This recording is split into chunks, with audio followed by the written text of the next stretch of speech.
باب کراہیت التعری فی الصلاۃ وغیرها.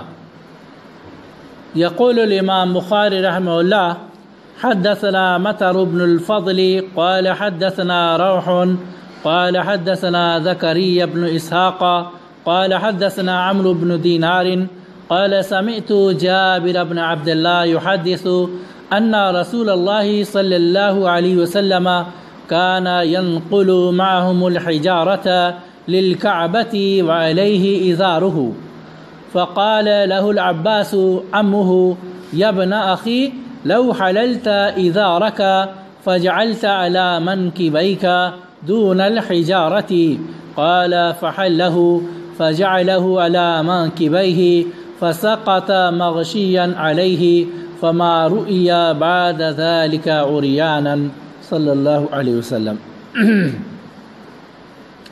حدیث نمبر 364. باب کراہیت التعری فی الصلاۃ.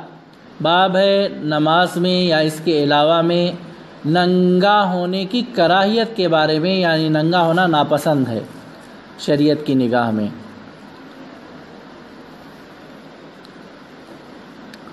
امام بخاری سے روایت کیا مطر بن فضیل نے، انہوں نے کہا کہ ہم سے حدیث بیان کیا. روح نے، انہوں نے کہا کہ ہم سے حدیث بیان کیا. زکریا بن اسحاق نے، انہوں نے کہا کہ ہم سے حدیث بیان کیا. عمرو بن دینار نے، انہوں نے کہا کہ میں نے جابر بن عبداللہ کو حدیث بیان کرتے ہوئے سنا کہ بے شک رسول اللہ صلی اللہ علیہ وسلم ان کے ساتھ پتھر ڈھوتے تھے. کان ینقل معهم الحجارہ للکعبہ، کعبے کی تعمیر کے وقت. ایک مرتبہ سیلاب آیا تھا مکے میں، جس کی وجہ سے کعبے کی دیواروں کو کافی نقصان ہوا تھا. اس سے پہلے ایک مرتبہ آگ بھی لگ گیا تھا. تو مکہ والوں نے یہ فیصلہ کیا کہ کعبے کو گرا کر کے نئی تعمیر کریں گے. چنانچہ وہ لوگ اگرچہ مشرک تھے، کافر تھے، لیکن انہوں نے یہ طے کیا کہ اس میں حرام کمائی کو نہیں لگائیں گے، حلال کمائی سے ہی زنا کی جو کمائی ہے، زانیہ عورتوں کی، یا کہ سودی کاروبار کی جو کمائی ہے، یا کسی کا غصب کیا ہوا مال ہے، یہ اس میں نہیں لگائیں گے. تو وہ لوگ خانہ کعبہ کی تعمیر کو گرائے اور پھر اس کی تعمیر کر رہے تھے. نبی کریم صلی اللہ علیہ وسلم کی نبوت سے پہلے کا آپ کے بچپن کا واقعہ ہے. ابھی آپ جوانی کے قریب تھے جب کا یہ واقعہ ہے. تو اس وقت جو یہ لوگ خانہ کعبہ تعمیر کر رہے تھے، تو اس وقت نبی کریم صلی اللہ علیہ وسلم بھی ان کا ساتھ دے رہے تھے. پورے مکہ کے لوگ پتھر ڈھو رہے تھے اور معمار کو دے رہے تھے، تعمیر کرنے والے کو دے رہے تھے. تعمیر کرنے والے جو مستری ہیں وہ اس پتھر کو اس کی جگہ پہ لگا رہے تھے. نبی کریم صلی اللہ علیہ وسلم بھی، جو ابھی آپ نبی نہیں تھے، آپ بھی پتھر ڈھو رہے تھے. وعلیہ ازارو، آپ کے اوپر آپ کی ازار تھی، یعنی کہ آپ کے پاس صرف ایک ہی کپڑا تھا، تہبند تھا، لنگی تھی جس کو آپ پہنے ہوئے تھے، اوپر کے جسم پہ کپڑا نہیں تھا. فقال له العباس، تو آپ سے حضرت عباس نے، آپ کے چچا نے کہا، عمو آپ کے چچا نے، یا ابن اخی، اے بھتیجے. پتھر چونکہ وہ خانہ کعبہ کی تعمیر میں جو پتھر لگائے ہوئے ہیں وہ موٹے موٹے گنٹ ہیں، وزنی ہیں، تو اس کو اسی طریقے سے کندھے پہ آپ صلی اللہ علیہ وسلم ڈھو رہے تھے جیسا کہ سب لوگ ڈھو رہے تھے.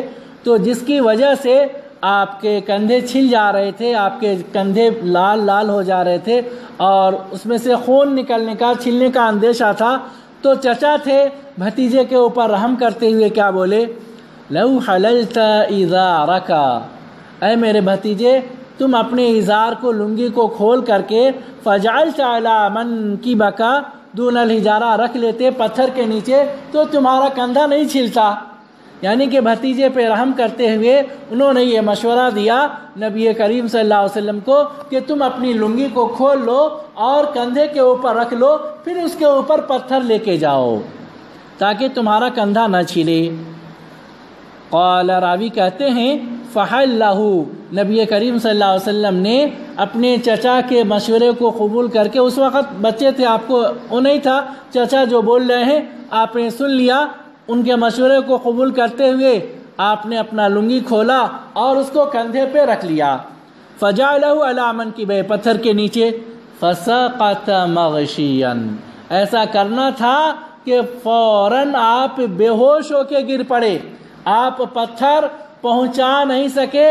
آپ نے جیسے ہی لنگی کھول کر کے اپنے کندھے کے اوپر رکھا پتھر کو رکھنے کے لیے کہ اسی وقت اللہ رب العالمین کی جانب سے آپ بے ہوش ہو کے گر پڑے. فما رؤی بعد ذلك عریانا، اور اس کے بعد آپ کو کبھی بھی بغیر کپڑوں کے نہیں دیکھا گیا.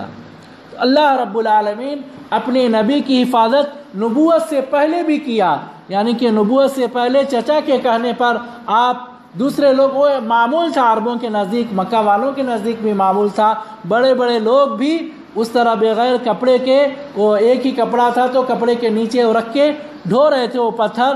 اور ان کے پاس تو یہاں تک کہ خانہ کعبہ کا طواف بھی وہ لوگ ننگے کرتے تھے.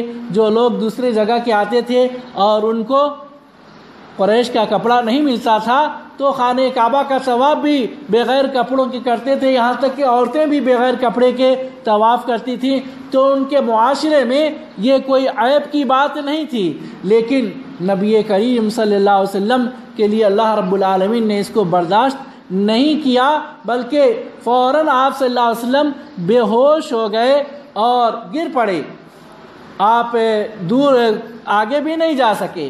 تو اللہ رب العالمین نبوت سے پہلے بھی آپ کی بے حیائی سے حفاظت کیا. امام بخاری یہ حدیث لا کر بتانا چاہتے ہیں کہ جب مسجد کے پاس مسجد کی تعمیر میں اس طرح بغیر کپڑوں کے نہیں جایا جا سکتا ہے تو پھر بغیر کپڑے کے نماز نہیں پڑھ سکتے. مسجد کی تعمیر میں جب بغیر کپڑے کے کپڑا نکال کر کے، لنگی نکال کر کے پتھر نہیں ڈھویا جا سکتا تو پھر بغیر کپڑوں کے نماز بھی نہیں پڑھ سکتے.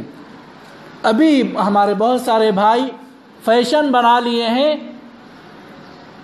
ٹی شرٹ میں نماز پڑھنا، اسی طریقے سے ہاف پینٹ میں نماز پڑھنا اور آدھے کپڑوں میں نماز پڑھنا، یا کہ باریک جالی والے کپڑوں پہ نماز پڑھنا. اور عورتیں اور بچیاں بھی جالی والے کپڑے پہن کر نماز پڑھ رہی ہیں. تو یقین جانیے یہ جالی والے کپڑے یا ہاف پینٹ یا ہاف شرٹ یہ جو پہن رہے ہیں اس میں آپ کی نماز نہیں ہوگی. نماز کے لیے آپ کو ساتر کپڑا پہننا ہوگا، بلکہ ہمیشہ ہی پہننا ہوگا ساتر کپڑے. ہاں آپ کپڑا اسی وقت نکال سکتے ہیں جب کہ اللہ رب العالمین نے اجازت دی ہے، یعنی کہ آپ سونے کے لیے اپنے کمرے میں ہیں، اکیلے ہیں، تنہا ہیں اور کوئی نہیں ہے، یا کہ شوہر بیوی ہیں، تو ایسی صورت میں آپ اپنے کپڑے کو نکال سکتے ہیں.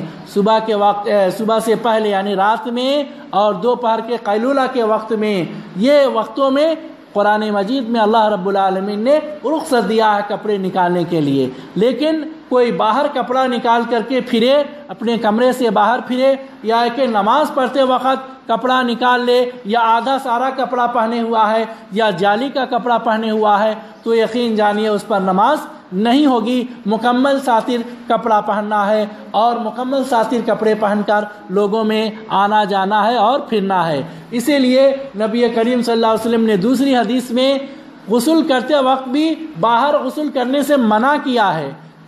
باہر غسل کرنے سے، جہاں پہ بے پردگی ہو رہی ہے، کوئی پردہ نہیں ہے، وہاں پر غسل کرنے سے منع کیا تاکہ لوگ آپ کے جسم کو نہ دیکھیں.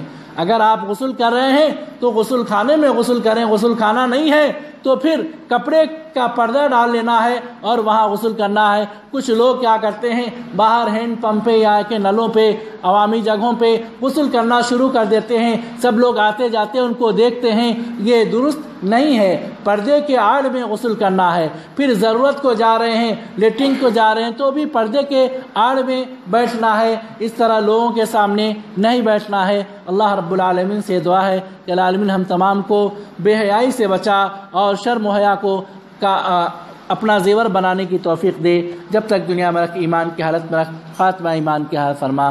آمین. وآخر دعوانا الحمدللہ رب العالمین. باب کراہیت التعری فی الصلاۃ وغیرہا. يقول الإمام بخاري رحمه الله: حدثنا مطر بن الفضل قال حدثنا روح قال حدثنا زكريا بن إسحاق قال حدثنا عمرو بن دينار قال سمعت جابر بن عبد الله يحدث أن رسول الله صلى الله عليه وسلم كان ينقل معهم الحجارة للكعبة وعليه إزاره، فقال له العباس عمه: يا ابن أخي لو حللت إزارك فجعلت على منكبيك دون الحجارة. قال فحله فجعله على منكبيه فسقط مغشيا عليه فما رؤي بعد ذلك عريانا صلی اللہ علیہ وسلم۔ حدیث نمبر 364، باب کراہیت تعریف الصلاۃ، باب ہے نماز میں یا اس کے علاوہ میں ننگا ہونے کی کراہیت کے بارے میں، یعنی ننگا ہونا ناپسند ہے شریعت کی نگاہ میں۔